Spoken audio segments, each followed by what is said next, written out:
Okay, in this video we are going to talk about something called the distribution of x bar. Okay, and I call it d of x bar for short. So what I'm going to do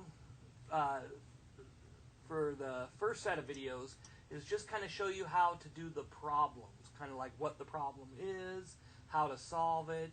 And I want to do that because I really want to encourage you that these are actually very similar to what you've already done. It's actually going to be a probability problem. It's going to use those same 5 steps that we used in the last set of videos.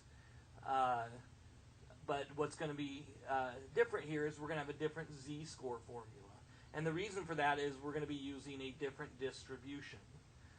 And what I'm going to do in this video, I'm going to introduce the idea of how to do the problem, the distribution of x bar, and then in the next video I'll do some more examples. Then in the next set of videos, what we'll do is I'll actually kind of describe what the distribution of x bar is and some of the important things that you need to know. But for this first half, we're just going to talk about how to do the problems. Okay, so here's the problem. The height of adult males are normally distributed with a mean of 69 inches and a standard deviation of 7 inches.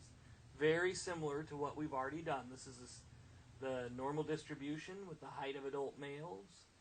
So now what we're going to find the probability of here is not randomly selecting a single adult male, but we're going to randomly select a sample of 5 adult males, and we're going to find the probability that the mean of the sample is greater than 75 inches. So what is the probability that the mean of a sample of 5 adult males is greater than 75 inches? Well, if you remember x bar here, this was the symbol that we used to represent the sample mean. So x bar is the sample mean, mu, that cursive u here I'll actually write them up here. X bar is the sample mean, and then this was the population mean.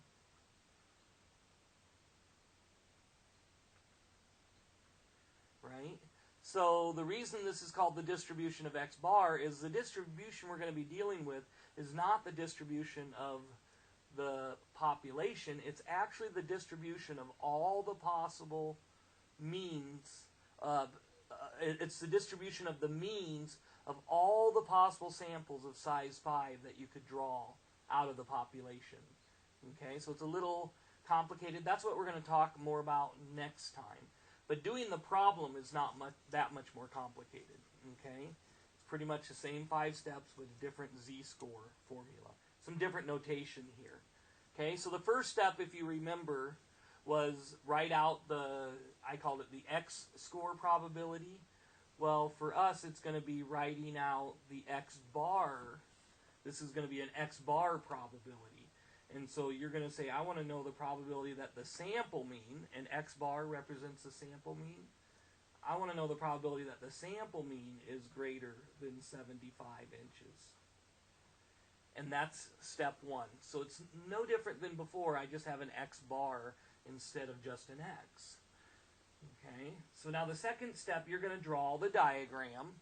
And this will also be very similar to what you did before. You're going to have a normal distribution. Okay, now the only difference is this is not the distribution of all the heights of adult males. Okay, this is going to be the distribution of x bar for samples of size 5. So d of x bar for samples of size 5. So these are the distribution of the mean of all the possible samples of size 5. Okay, that you could draw out. So these are like all the possible sample means. Okay, and then the center here, the center is the mean of the distribution of x bar, okay? And so the symbol that you use is it's kind of a combination of both of these. It's the mu symbol, but it has a little x bar subscript. And I'm going to write these formulas. These are very important formulas that we're going to use here. The mean of the distribution of x bar, mu of x bar, this is actually equal to the mean of the population. Okay, so this actually is still going to be 69. So if you pull out all the possible sample means and you average them out, it's going to be equal to the mean of the population. So all the possible sample means are going to be distributed right around the true mean.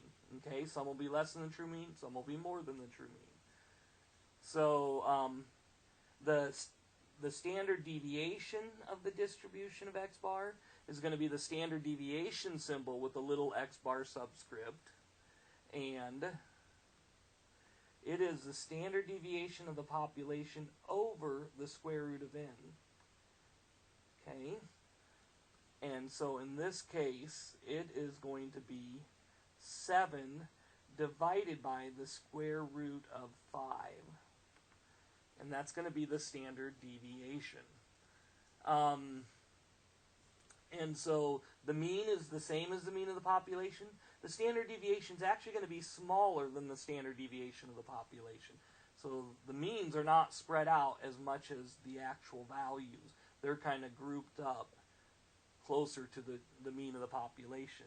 Kind of makes sense because you would expect a sample of 5 values. You would expect the average for a sample of 5 values to be closer to the true mean than any one value, right? That's kind of the idea there. So this is the mean and standard deviation of the distribution of x bar. So now, if you remember, let me finish this. 75 would be up above here somewhere, so I'll put it in there. And then I want this portion. So these are all the possible sample means you could draw out. I want the portion of sample means that are actually bigger than 75. So it's kind of like what percent of the distribution, this portion here, what percent of that, or what portion of all the possible sample means of size 5 will have a mean greater than 75. Okay, so now this is really the main thing that is different. I mean, conceptually there's a lot going on here. This is the only thing that if you didn't do this right, you would get the wrong answer. Okay, here you might have some of the notation wrong. Okay, but this will actually affect your answer. And what this is this is the z-score formula for the distribution of x bar. So step 3 is where you calculate the z-score, right? And so we're going to use a different formula now. The z-score formula for d of x bar. So what is the z-score formula for the distribution of x bar? Well, it's just like a regular z-score formula. You're just using this as your mean and standard deviation. Okay? So what you want to do is you want to convert 75, but 75 is a sample mean. So you're converting x bar, and then you're going to subtract the mean, mu with an x bar subscript, but that's just equal to the mean of the population. And then you're going to divide by the standard deviation of the distribution of x bar. So this here, but that's just the standard deviation over the square root of n. It'll look like that. Okay, and I'll put a parentheses around there. And so basically it's very similar to the other z-score formula. It's just that you have a square root of n here. Okay, so if you're pulling out a sample of size n, okay, in this case size 5, you got to incorporate that somewhere into the problem. This is where it gets incorporated. It's going to actually change the z-score. Okay, so in our example here, the z-score is going to be the 75 minus 69 divided by the 7 over the square root of 5.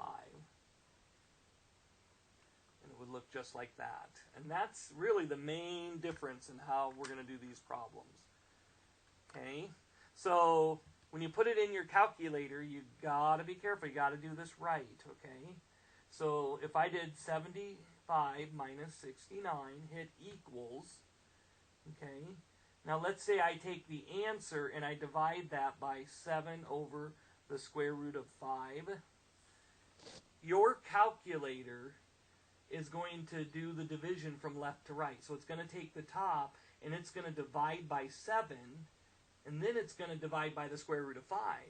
So it's going to divide it by 2 numbers, and that would make it really, really small. That's not what you want. What you want it to do is make the standard deviation smaller. So you want it to actually divide the 7 by the square root of 5 first and make that smaller, and then you take the top and you divide by the smaller number. So what do I actually need to do here? That's right, I need parentheses, right? So what you need here is you need to put a parentheses around that entire bottom. 7 divided by the square root of 5, and then end parentheses. So you need to make sure that bottom is in parentheses so that it does that first, and then it takes the top divided by the bottom. Okay? So now you get, in this case, 1.92. So what that is the z-score for this particular sample mean. Okay? So in other words, 75 is about 2 standard deviations above the mean with respect to the distribution of x bar in this standard deviation here. Okay? So step 4, I just write the z-score probability. So change my x bar to z, and then greater than, and then my z-score for the distribution of x bar is 1.92. So what I've just done is I've reduced this distribution, this x bar probability, into its corresponding z-score probability using the z-score formula for the distribution of x bar. So now I just got to find the z-score probability. Okay, so I'm going to look up, where's my table? Down here. I'm going to look up 1.92 on the positive side. 1.92, and I get 0.9726. So this is 0.9726.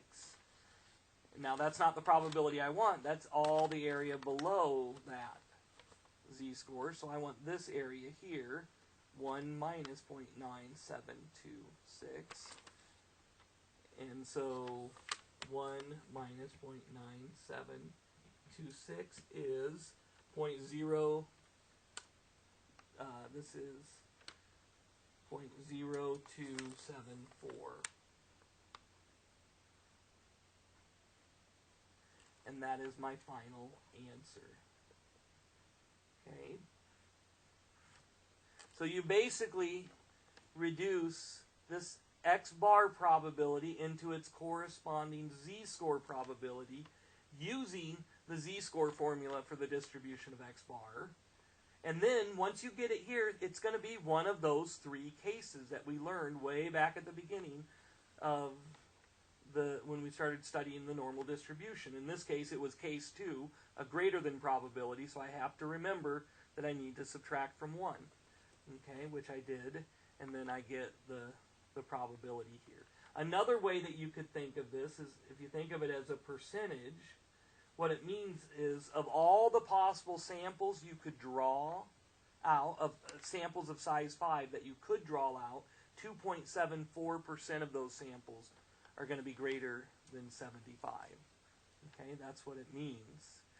Okay, so conceptually there is a lot going on, all this stuff with the distribution of x bar.